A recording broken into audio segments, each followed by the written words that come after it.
ನಾವು ನೀರು ಕುಡಿಯೋದಕ್ಕೆ ಬಳಸುವಂಥ ಲೋಟನ ಬಾತ್ರೂಮ್ ಅಥವಾ ಟಾಯ್ಲೆಟ್ನಲ್ಲಿ ಉಪಯೋಗಿಸೋದ್ರಿಂದ ತುಂಬಾ ಹಣ ಉಳಿತಾಯ ಮಾಡ್ಬೋದು. ಅದು ಹೇಗೆ ಅನ್ನೋದು ಇವತ್ತಿನ ವಿಡಿಯೋದಲ್ಲಿ ನೋಡೋಣ. ಇದ್ರ ಜೊತೆಗೆ ಇನ್ನೂ ಕೆಲವು ಯೂಸ್ಫುಲ್ ಆದಂಥ ಕಿಚನ್ ಟಿಪ್ಸ್ ತಗೊಂಡು ನೋಡೋಣ. ವಿಡಿಯೋ ತುಂಬಾ ಇಂಟ್ರೆಸ್ಟಿಂಗ್ ಆಗುತ್ತೆ, ಸ್ಕಿಪ್ ಮಾಡದೆ ಪೂರ್ತಿಯಾಗಿ ನೋಡಿ. Hi friends, welcome back to my channel ಮನೆಯೇ ಮಂತ್ರಾಲಯ. ನೀವೇನಾದರೂ ಈ ಚಾನಲ್ನ ಮೊದಲನೇ ಬಾರಿ ನೋಡ್ತಾ ಇದ್ರೆ ಚಾನಲ್ಗೆ ಸಬ್ಸ್ಕ್ರೈಬ್ ಮಾಡಿಕೊಂಡು ಜೊತೆಗಿರೋ ಬೆಲ್ ಐಕನ್ನ ಕೂಡ ಕ್ಲಿಕ್ ಮಾಡಿ ಇಟ್ಕೊಳ್ಳಿ. ಬನ್ನಿ ಈಗ ವಿಡಿಯೋ ಏನು ಅಂತ ನೋಡೋಣ.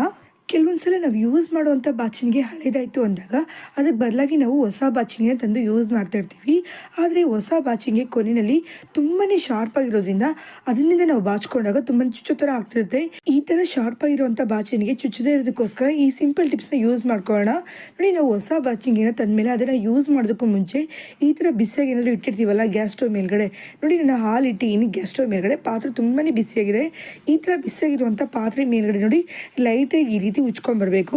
ಈ ಥರ ಬಾಚಿಂಗಿನ ಮಾಡ್ಕೊಂಡಾಗ ಅದರಲ್ಲಿರುವಂಥ ಶಾರ್ಪ್ ಎಲ್ಲ ಹೋಗಿ ತುಂಬಾ ಸಾಫ್ಟ್ ಆಗುತ್ತೆ. ನೆಕ್ಸ್ಟ್ ನಾವು ಅದು ಬಾಚಿಂಗಿನ ಬಾಚ್ಕೊಳ್ಳೋದಕ್ಕೆ ಅಂತ ಯೂಸ್ ಮಾಡಿದಾಗ ಚುಚ್ಚೋ ರೀತಿ ಆಗೋದಿಲ್ಲ. ಖಂಡಿತ ನೀವು ಕೂಡ ಈ ಟಿಪ್ಸ್ನ ಟ್ರೈ ಮಾಡಿ ನೋಡಿ, ತುಂಬಾ ಯೂಸ್ ಆಗುತ್ತೆ. ನೆಕ್ಸ್ಟ್ ಟಿಪ್ ನೋಡೋಣ. ನೋಡಿ, ಮೀನಿನ ಅಡುಗೆನಲ್ಲಿ ಬಳಸೋದಕ್ಕೂ ಮುಂಚೆ ಮೀನು ಒಳಗಡೆ ಎಲ್ಲ ಎಷ್ಟು ಚೆನ್ನಾಗಿ ಕ್ಲೀನ್ ಮಾಡ್ಕೊಂಡು ಉಪಯೋಗಿಸ್ತೀವೋ ಅದೇ ರೀತಿಯಲ್ಲೇ ಮೀನು ಮೇಲ್ಗಡೆ ಕೂಡ ನಾವು ಚೆನ್ನಾಗಿ ಕ್ಲೀನ್ ಮಾಡ್ಕೋಬೇಕು. ನೋಡಿ, ಮೀನು ಮೇಲ್ಗಡೆ ಎಲ್ಲ ತುಂಬಾ ಕಪ್ಪಗೆ ಹಾಗೆ ಇರುತ್ತೆ. ಅಷ್ಟೇ ಇಲ್ಲದೆ ಶಾಪ್ನವರು ಎಷ್ಟೇ ಚೆನ್ನಾಗಿ ಕ್ಲೀನ್ ಮಾಡಿಕೊಟ್ರು ಇದ್ರ ಮೇಲ್ಗಡೆ ಚಿಕ್ಕ ಚಿಕ್ಕ ಪೊರೆ ಅನ್ನೋದು ಹಾಗೆ ಇರುತ್ತೆ. ಈ ಥರ ಇರುವಂಥ ಮೀನು ಮೇಲ್ಗಡೆ ಭಾಗನ ಕ್ಲೀನ್ ಮಾಡೋದಕ್ಕೋಸ್ಕರ ಕಲ್ಬಂಡೆ ಮೇಲೆ ಕಲ್ಗಳ ಮೇಲೆ ಇಟ್ಟು ತಿಕ್ಕಿ ತೊಳೆದು ಕ್ಲೀನ್ ಮಾಡ್ಕೊತಾ ಇರ್ತಾರೆ. ಆದರೆ ಕೆಲವೊಂದು ಮನೆಗಳಲ್ಲಿ ಅಂದ್ರೆ ಅಪಾರ್ಟ್ಮೆಂಟ್ಸ್ ಅಲ್ಲಿ ಇರುವಂಥ ಮನೆಗಳಲ್ಲಿ ಕಲ್ ಮೇಲೆ ಇಟ್ಟು ಮೀನುಗಳನ್ನ ಕ್ಲೀನ್ ಮಾಡ್ಕೊಳ್ಳೋದು ತುಂಬಾನೇ ಕಷ್ಟ. ಅವಾಗ ನಾವು ನಮ್ಮ ಮನೇಲಿ ಇರುವಂಥ ತರಕಾರಿ ಪೀಲ್ ಮಾಡೋದಕ್ಕೆ ಬಳಸುವಂಥ ಪೀಲರ್ನಿಂದ ತುಂಬಾನೇ ಈಸಿಯಾಗಿ ಮೀನನ್ನ ಕ್ಲೀನ್ ಮಾಡ್ಕೋಬಹುದು. ಪೀಲರ್ನಿಂದ ಈ ರೀತಿ ಕ್ಲೀನ್ ಮಾಡ್ಕೊಂಡ್ರೆ ಸಾಕು. ಇದ್ರ ಮೇಲ್ಗಡೆ ಬಣ್ಣ ಚೇಂಜ್ ಆಗೋದಷ್ಟೇ ಇಲ್ದೇನೆ ಮೇಲ್ಗಡೆ ಇರುವಂಥ ಅಲ್ಪ ಸ್ವಲ್ಪ ಪೊರೆ ಇದ್ರು ಅದು ಕೂಡ ಬಂದ್ಬಿಡುತ್ತೆ. ನೋಡಿ, ಪೀಲರ್ನ ಯೂಸ್ ಮಾಡ್ಕೊಂಡು ಮೀನ್ ಮೇಲ್ಗಡೆ ಎಲ್ಲ ಪೂರ್ತಿಯಾಗಿ ಕ್ಲೀನ್ ಮಾಡ್ಕೊಂಡಿನಿ.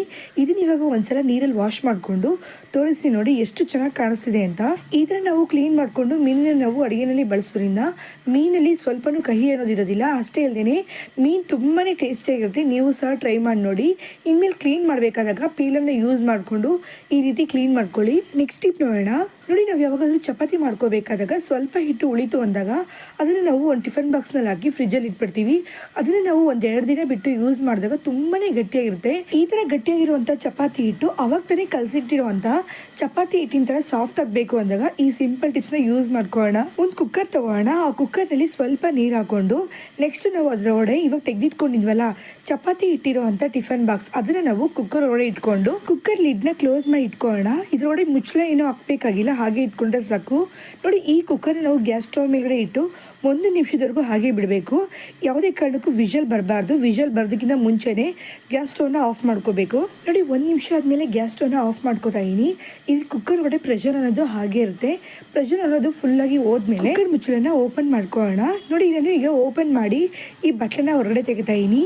ಇವಾಗ ಈ ಹಿಟ್ಟು ತುಂಬಾ ಸಾಫ್ಟ್ ಆಗಿದೆ.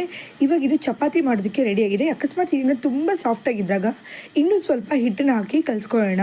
ಇನ್ಮೇಲೆ ಫ್ರಿಜ್ಜಲ್ಲಿ ಎತ್ತಿಟ್ಟಿರೋ ಅಂತ ಚಪಾತಿ ಹಿಟ್ಟು ಗಟ್ಟಿ ಆಯಿತು ಅಂತ ಅದನ್ನು ಬಿಸಾಕೋದಕ್ಕಿಂತ ಈ ಟಿಪ್ಸ್ನ ಟ್ರೈ ಮಾಡಿ ನೋಡಿ.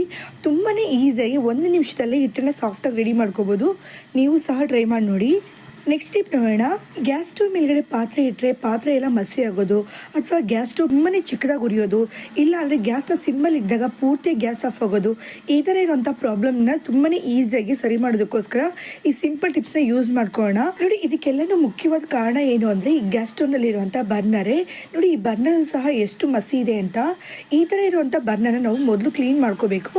ಬರ್ನರ್ನ ಕ್ಲೀನ್ ಮಾಡೋದಕ್ಕೂ ಮುಂಚೆ ಸ್ವಲ್ಪ ಎಣ್ಣೆ ತೊಗೊಂಡಿದ್ದೀನಿ. ಎಣ್ಣೆ ಜೊತೆಗೆ ಸ್ವಲ್ಪ ಅರಿಶಿನ ಹಾಕೋಣ. ತುಂಬ ಅರಿಶಿನ ಸೇರಿಸಬಾರ್ದು, ಚಿಟಿಕೆಯಷ್ಟು ಅರಿಶಿನ ಆದರೆ ಸಾಕಾಗುತ್ತೆ. ಇವೆರಡನ್ನೂ ಇವಾಗ ಮಿಕ್ಸ್ ಮಾಡಿಕೊಂಡು ಇದನ್ನು ನಾವು ಗ್ಯಾಸ್ ಬರ್ನರ್ ಮೇಲ್ಗಡೆ ಹಚ್ಕೊಳ್ಳೋಣ. ನೋಡಿ, ಈ ಥರ ಬರ್ನರ್ ಪೂರ್ತಿಯಾಗಿ ಎಣ್ಣೆನ ಹಚ್ಚಿಟ್ಕೊಂಡಾದ್ಮೇಲೆ ಇದನ್ನ ಇವಾಗ ನಾವು ಗ್ಯಾಸ್ ಸ್ಟವ್ ಮೇಲ್ಗಡೆ ಇಟ್ಟು ಬಿಸಿ ಮಾಡ್ಕೊಳ್ಳೋಣ. ನೋಡಿ, ಗ್ಯಾಸ್ ಸ್ಟವ್ನಲ್ಲಿ ಇನ್ನೊಂದು ಬರ್ನರ್ ನಾವು ಕ್ಲೀನ್ ಮಾಡದೆ ಹಾಗೆ ಇಟ್ಕೊಂಡಿದ್ವಲ್ಲ ಅದನ್ನ ಇವಾಗ ಆನ್ ಮಾಡ್ಕೊಳ್ಳೋಣ. ಆನ್ ಮಾಡ್ಕೊಂಡಾದ್ಮೇಲೆ ಇವಾಗ ಇದರಲ್ಲಿ ಬೆಂಕಿನಲ್ಲಿ ಇಟ್ಟು ತೋರಿಸ್ಕೊಳ್ಳೋಣ.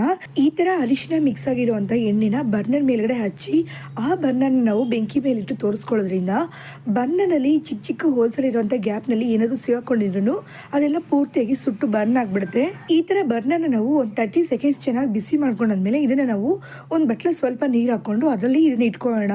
ನೋಡಿ, ಇವಾಗ ನಾನು ಇಟ್ಕೊಂಡಿದ್ದೀನಿ. ಇದ್ರಲ್ಲಿ ಇವಾಗ ಸೋಪ್ ಲಿಕ್ವಿಡ್ ಅಥವಾ ವಿಮ್ ಲಿಕ್ವಿಡ್ನ ಹಾಕೊಳ್ಳೋಣ. ಇದು ಯಾವುದೂ ಇಲ್ಲ ಅಂದಾಗ ಸೋಪ್ ಪೌಡರ್ನ ಸಹ ಸೇರಿಸ್ಕೋಬೋದು. ನೋಡಿ, ನಾನು ಅರ್ಧ ಟೇಬಲ್ ಸ್ಪೂನ್ ಅಷ್ಟು ಸೋಪ್ ಲಿಕ್ವಿಡ್ನ ಹಾಕೊಂಡಿದ್ದೀನಿ. ಈ ರೀತಿ ಹಾಕಿಟ್ಕೊಂಡ್ಮೇಲೆ ಇದರಲ್ಲಿರೋ ಅಂಥ ಬರ್ನರ್ ಸ್ವಲ್ಪ ಮುಟ್ಟೋ ಥರ ಬಿಸಿ ಆದ್ಮೇಲೆ ಇದನ್ನ ಇವಾಗ ನಾವು ಕ್ಲೀನ್ ಮಾಡ್ಕೊ ಮಾಡ್ಕೊಳ್ಳೋಣ. ನೋಡಿ ಇದರಲ್ಲಿರುವಂಥ ಬಿಸಿ ಆರೋಗಿದೆ. ಇವಾಗ ನಾನು ಕ್ಲೀನ್ ಮಾಡಿ ತೋರಿಸ್ತಾ ಇದ್ದೀನಿ. ಮೊದಲು ಇದನ್ನು ನಾವು ಕ್ಲೀನ್ ಮಾಡೋದಕ್ಕೆ ಅಂತ ಹಳೇದಾಗಿರುವಂಥ ಹಲ್ಲುಜ್ಜೋ ಬ್ರಷನ್ನು ತಗೊಳ್ಳೋಣ. ಈ ಥರ ನಾವು ಕ್ಲೀನ್ ಮಾಡ್ಕೊಂಡಾದ್ಮೇಲೆ ನೆಕ್ಸ್ಟ್ ಇದನ್ನ ಕ್ಲೀನ್ ಮಾಡೋದಕ್ಕೆ ಅಂತ ಸ್ಟೀಲ್ ಸ್ಕ್ರಬ್ಬರ್ ಅಥವಾ ಸ್ಕ್ರಬ್ಬರ್ನ ಯೂಸ್ ಮಾಡಿಕೊಂಡು ಕ್ಲೀನ್ ಮಾಡ್ಕೊಳ್ಳೋಣ. ಈ ಥರ ಬರ್ನನ್ನು ಕ್ಲೀನ್ ಮಾಡ್ಕೊಂಡಾದ್ಮೇಲೆ ಇದನ್ನ ನಾವು ನೀರಿಂದ ಒಂದ್ಸಲ ವಾಶ್ ಮಾಡಿ ತಗೊಳ್ಳೋಣ. ಇದಾದ್ಮೇಲೆ ಈ ಬರ್ನರ್ ಮೇಲ್ಗಡೆ ಇರುವಂಥ ತೇವಾಂಶ ಎಲ್ಲ ಹೋಗೋ ಹಾಗೆ ಬಟ್ಟೆಯಿಂದ ಒರೆಸಿ ತಗೊಳ್ಳೋಣ. ಇವಾಗ ನೋಡಿ ಈ ಬರ್ನರ್ ತುಂಬಾನೇ ಚೆನ್ನಾಗಿದೆ. ಅಂದ್ರೆ ಈ ಬರ್ನರ್ನ ಹೋಲ್ಸಲ್ ಇರುವಂಥ ಗ್ಯಾಪ್ನಲ್ಲಿ ಇರುವಂಥ ಕೊಳೆ ಎಲ್ಲ ಹೋಗಿ ತುಂಬಾನೇ ನೀಟಾಗಿ ಕ್ಲಿಯರ್ ಆಗಿ ಕಾಣಿಸ್ತಿದೆ. ಇವಾಗ ಈ ಬರ್ನರ್ನ ಯೂಸ್ ಮಾಡ್ಕೊಳ್ಳೋಣ. ಈ ಥರ ನಾವು ಗ್ಯಾಸ್ ಸ್ಟವ್ನಲ್ಲಿ ಇರುವಂಥ ಬರ್ನನ್ನು ಕಡಿಮೆ ಅಂದ್ರೂ ತಿಂಗಳಿಗೆ ಒಂದ್ಸಲಿನಾದರೂ ಕ್ಲೀನ್ ಮಾಡ್ಕೋಬೇಕು. ಇದರಿಂದ ಗ್ಯಾಸ್ ಸ್ಟವ್ ಮೇಲ್ಗಡೆ ಇರುವಂಥ ಪಾತ್ರೆ ಕಪ್ಪಗಾಗೋದಿಲ್ಲ. ಅಷ್ಟೇ ಇಲ್ಲದೆ ಫ್ಲೇಮ್ ಅನ್ನೋದು ಚೆನ್ನಾಗಿ ಬರುತ್ತೆ. ಅಷ್ಟೇ ಇಲ್ಲದೆ ಗ್ಯಾಸ್ ಸ್ಟವ್ನ ಸಿಮ್ಮರ್ ಇಟ್ಟಾಗ ಗ್ಯಾಸ್ ಆಫ್ ಆಗೋದಿಲ್ಲ. ಇದೆಲ್ಲನೂ ಮಾಡೋದ್ರಿಂದ ಖಂಡಿತ 1 ತಿಂಗಳು ಬರುವಂಥ ಗ್ಯಾಸು ಏನಿಲ್ಲ ಅಂದರೂ 2 ರಿಂದ 3 ತಿಂಗಳವರೆಗೂ ಬರುತ್ತೆ. ನೀವು ಸಹ ಟ್ರೈ ಮಾಡಿ ನೋಡಿ. ನೆಕ್ಸ್ಟ್ ಟಿಪ್ ನೋಡೋಣ. ನೋಡಿ ರಬ್ಬರ್ ಬ್ಯಾಂಡು, ಪ್ಲಾಸ್ಟರು ಹಾಗೆ ಹಳೇದಾಗಿರುವಂಥ ಗ್ಲಾಸ್ ಇದ್ರೆ ಸಾಕು. ಇದನ್ನ ಯೂಸ್ ಮಾಡಿಕೊಂಡು ತುಂಬಾನೇ ಹಣ ಉಳಿತಾಯ ಮಾಡ್ಬೋದು. ಅದು ಹೇಗೆ ಅನ್ನೋದು ನೋಡೋಣ. ನೋಡಿ ಇದನ್ನ ಇವಾಗ ಬಾತ್ರೂಮಲ್ಲಿ ಉಪಯೋಗಿಸ್ತಾ ಇದೀನಿ. ಕೆಲವೊಂದು ಮನೆಯಲ್ಲಿ ಆಣಿ ಹೊಡೆಯೋದಕ್ಕೆ ಅಂತ ಜಾಗ ಇರೋದಿಲ್ಲ, ಅಥವಾ ಕೆಲವೊಂದು ಬಾಡಿಗೆ ಮನೆಗಳಲ್ಲಿ ಓನರೇ ಹೇಳ್ಬಿಡ್ತಾರೆ ಆಣಿಗಳು ಯಾವುದು ಹೊಡಿಬಾರ್ದು ಅಂತ. ಆ ಥರ ಇರುವಂಥ ಮನೆಗಳಲ್ಲಿ ತುಂಬಾನೇ ಯೂಸ್ ಆಗುತ್ತೆ. ನೋಡಿ ನಾವು ತೊಗೊಂಡಿರೋಂಥ ರಬ್ಬರ್ ಬ್ಯಾಂಡ್ ಒಳಗಡೆ ಸ್ವಲ್ಪ ಪ್ಲಾಸ್ಟರ್ನ ಕಟ್ ಮಾಡಿಕೊಂಡು ಈ ರೀತಿ ಹೊರಡೆ ಹಾಕೋಬೇಕು. ಹಾಕೊಂಡಾದ್ಮೇಲೆ ಇದನ್ನು ನಾವು ಡೈರೆಕ್ಟಾಗಿ ಗೋಡೆಗೆ ಸ್ಟಿಕ್ ಮಾಡ್ಕೋಬೇಕು. ಇದಿವಾಗ ನಮಗೆ ಒಂದು ಹ್ಯಾಂಗರ್ ಆಗಿ ರೆಡಿಯಾಗಿ ಸಿಗುತ್ತೆ. ಈ ಥರ ರೆಡಿಯಾಗಿರೋ ಅಂಥ ರಬ್ಬರ್ ಬ್ಯಾಂಡಲ್ಲಿ ಇವಾಗ ನಾವು ಹಳೆ ಲೋಟನ ಇಟ್ಕೊಳ್ಳೋಣ. ಈ ಥರ ನಾವು ಲೋಟನ ಇಟ್ಕೊಂಡಾದ್ಮೇಲೆ ಇದರಲ್ಲಿ ಇವಾಗ ನಾವು ಹಲ್ಲುಜ್ಜೋದಕ್ಕೆ ಯೂಸ್ ಮಾಡುವಂಥ ಟೂತ್ ಬ್ರಷ್ ಇರ್ಬೋದು ಅಥವಾ ಟೂತ್ ಪೇಸ್ಟ್ ಇರ್ಬೋದು, ಅದನ್ನೆಲ್ಲ ಇದರಲ್ಲಿ ಹಾಕಿಟ್ಕೋಬೋದು. ಇದಷ್ಟೇ ಇಲ್ಲದೇ ಶಾಂಪೂ ಬಾಟಲ್ನ ಇಡೋದಕ್ಕೆ ಅಥವಾ ಟಂಗ್ ಕ್ಲೀನರ್ನ ಇಡೋದಕ್ಕೆ, ಇಲ್ಲ ಅಂದರೆ ಯೂಸ್ ಮಾಡಿರೋವಂಥ ಶಾಂಪೂ ಕವರ್ಸ್ನೆಲ್ಲ ಹಾಕಿಡೋದಕ್ಕೆ ಈ ಥರ ನಾವು ಯೂಸ್ ಮಾಡ್ಕೋಬೋದು. ಮೊದಲು ನಾವು ಒಂದು ರಬ್ಬರ್ ಬ್ಯಾಂಡ್ಗೆ ಪ್ಲಾಸ್ಟರ್ನ ಹಾಕಿ ಸ್ಟಿಕ್ ಮಾಡ್ಕೊಂಡಿದ್ವಲ್ಲ, ಅದೇ ಥರನೇ ಇನ್ನೊಂದು ರಬ್ಬರ್ ಬ್ಯಾಂಡ್ಗೆ ಪ್ಲಾಸ್ಟರ್ನ ಹಾಕಿ ಸ್ಟಿಕ್ ಮಾಡ್ಕೊಂಡಿದ್ದೀನಿ. ಈ ಥರ ನಾವು 2 ರಬ್ಬರ್ ಬ್ಯಾಂಡ್ನ ಸ್ವಲ್ಪ ಗ್ಯಾಪ್ ಇಟ್ಟು ಸ್ಟಿಕ್ ಮಾಡ್ಕೊಳ್ಳೋಣ. ಇದಾದಮೇಲೆ ಕೆಲವೊಂದು ಕಡ್ಡಿ ಬ್ಯಾಗ್ನಲ್ಲಿ ಈ ಥರ ಪೈಪ್ಸ್ ಕೊಟ್ಟಿರ್ತಾರಲ್ವಾ, ಪ್ಲಾಸ್ಟಿಕ್ ಪೈಪ್ ಕೊಟ್ಟಿರ್ತಾರೆ ಅಥವಾ ವುಡನ್ ಸ್ಟಿಕ್ಸ್ ಆದರೂ ಕೊಟ್ಟಿರ್ತಾರೆ. ಆ ಥರ ಇರುವಂಥ ಒಂದು ಪ್ಲಾಸ್ಟಿಕ್ ಪೈಪನ್ನು ತೊಗೊಂಡಿದ್ದೀನಿ. ತೊಗೊಂಡಿರುವಂಥ ಪೈಪನ್ನು ಇವಾಗ ರಬ್ಬರ್ ಬ್ಯಾಂಡ್ನಲ್ಲಿ ಹಾಕಿಟ್ಕೊಳ್ಳೋಣ. ನೋಡಿ 2 ಕಡೆ ಈ ರೀತಿ ಹಾಕಿಟ್ಕೊಂಡಾದ್ಮೇಲೆ ಇದು ಇವಾಗ ಹ್ಯಾಂಗರ್ ಆಗಿ ರೆಡಿಯಾಗಿ ಸಿಗುತ್ತೆ. ಈ ಥರ ರೆಡಿಯಾಗಿ ಸಿಕ್ಕಿರುವಂಥ ಹ್ಯಾಂಗರ್ನಲ್ಲಿ ಟವಲ್ ಅಥವಾ ಒಂದು ಸೆಟ್ ಬಟ್ಟೆನ ಧಾರಾಳವಾಗಿ ಇದರಲ್ಲಿ ಹ್ಯಾಂಗ್ ಮಾಡಿ ಇಟ್ಕೋಬಹುದು. ನೋಡಿ ನಾವು ಇದರಲ್ಲಿ ಸ್ಟಿಕ್ ಮಾಡ್ಕೊಂಡಿರುವಂಥ ರಬ್ಬರ್ ಬ್ಯಾಂಡ್ ತುಂಬಾನೇ ಸ್ಟ್ರಾಂಗ್ ಆಗಿರಬೇಕು. ಅಷ್ಟೇ ಇಲ್ಲದೆ ನಾವು ಯೂಸ್ ಮಾಡುವಂಥ ಪ್ಲಾಸ್ಟರ್ ಸಹ ಚೆನ್ನಾಗಿ ಸ್ಟಿಕ್ ಆಗೋ ಥರ ಇರಬೇಕು. ಈ ಥರ ಇದ್ದಾಗ ನಾವು ನಿಮಿಷದಲ್ಲೇ ಹ್ಯಾಂಗರ್ನ ರೆಡಿ ಮಾಡಿಕೊಂಡು ಯೂಸ್ ಮಾಡ್ಕೋಬಹುದು. ನೋಡಿದ್ರಲ್ಲ, ಈ ಥರ ನಾವು ₹1 ಕೂಡ ಖರ್ಚಿಲ್ಲದೆ ಮನೆಯಲ್ಲಿರುವಂಥ ವಸ್ತುಗಳನ್ನ ಬಳಸ್ಕೊಂಡು ಆಣಿ ಕೂಡ ಹೊಡಿದ್ರೆ ತುಂಬಾನೇ ಈಸಿಯಾಗಿ ಹ್ಯಾಂಗರ್ನ ರೆಡಿ ಮಾಡ್ಕೋಬಹುದು ಅಂತ. ಈ ಟಿಪ್ಸ್ನ ನೀವು ಸಹ ಟ್ರೈ ಮಾಡಿ ನೋಡಿ. ನೆಕ್ಸ್ಟ್ ಟಿಪ್ ನೋಡೋಣ. ಗಾಳಿ ಬಂದಾಗ ಬಾಗಿಲನ್ನೋದು ತಾನಾಗೆ ಮುಚ್ಕೊಳ್ಳದೆ ಇರೋದಕ್ಕೋಸ್ಕರ ಕೆಳಗಡೆ ಸ್ಟಾಪರ್ ಅನ್ನೋದು ಕೊಟ್ಟಿರ್ತಾರೆ. ಈ ಥರ ಸ್ಟಾಪರ್ ಅನ್ನೋದು ಹೊಟ್ಟೋದಾಗ 3-4 ಸಲ ಚೇಂಜ್ ಮಾಡಿದ್ರು ಯಾವುದು ಸರಿಯಾಗಿ ಯೂಸ್ ಆಗಲಿಲ್ಲ. ಇದಕ್ಕಾಗಿ ಪರ್ಮನೆಂಟ್ ಸೊಲ್ಯೂಷನ್ ತರ ಚಿಕ್ಕ ವುಡ್ ಪೀಸ್ನ ನೋಡಿ ಬಾಗಿಲ್ ಪಕ್ಕದಲ್ಲಿ ಇಟ್ಟು ಕಾರ್ಪೆಂಟರ್ ಡ್ರಿಲ್ ಮಾಡ್ತಾ ಇದ್ದಾರೆ. ನೋಡಿ ಈ ತರ ವುಡ್ ಪೀಸ್ನ ಬಾಗಿಲ್ ಪಕ್ಕದಲ್ಲಿ ಇಟ್ಟು ಯೂಸ್ ಮಾಡೋದ್ರಿಂದ ನೋಡಿ ಇದನ್ನ ತೆಗೆದಾಗ ಬಾಗಿಲನ್ನ ಈಸಿಯಾಗಿ ಕ್ಲೋಸ್ ಮಾಡ್ಕೋಬಹುದು. ಅಷ್ಟೇ ಇಲ್ಲ, ನೋಡಿ ಈ ವುಡ್ ಪೀಸ್ನ ನಾವು ಹಾಕಿಟ್ಟಾಗ ಬಾಗಿಲು ಎಷ್ಟೇ ಗಾಳಿ ಬಂದ್ರೂ ಮುಚ್ಕೊಳ್ಳೋದಿಲ್ಲ. ನೋಡಿ ಈ ತರ ಬಾಗಿಲಲ್ಲಿರುವಂಥ ಸ್ಟಾಪರ್ ಏನಾದ್ರು ಹೊಟ್ಟೋಗಿದ್ದಾಗ ಅಥವಾ ಬಾಗಿಲೇನಾದ್ರು ಇದ್ದಕ್ಕಿದ್ದಂಗೆ ಗಾಳಿ ಆಡ್ತಿದೆ ಅಂದಾಗ ಈ ತರ ಪರ್ಮನೆಂಟ್ ಸೊಲ್ಯೂಷನ್ ಕೊಡುವಂತ ವುಡ್ ಪೀಸ್ ನ ಯೂಸ್ ಮಾಡಿ ನೋಡಿ, ತುಂಬಾನೇ ಯೂಸ್ ಆಗುತ್ತೆ. ಓಕೆ ಫ್ರೆಂಡ್ಸ್, ಇವತ್ತಿನ ವಿಡಿಯೋ ನಿಮ್ಗೆ ಇಷ್ಟ ಆಗಿದ್ರೆ ಯಾವ ಟಿಪ್ ಇಷ್ಟ ಆಯ್ತು ಅಂತ ಮರೀದೆ ಕಮೆಂಟ್ ಸೆಕ್ಷನ್ ತಿಳಿಸಿ. ಹಾಗೆ ಚಾನಲ್ಗೆ ಲೈಕ್ ಅಂಡ್ ಸಬ್ಸ್ಕ್ರೈಬ್ ಮಾಡ್ಕೊಳ್ಳಿ.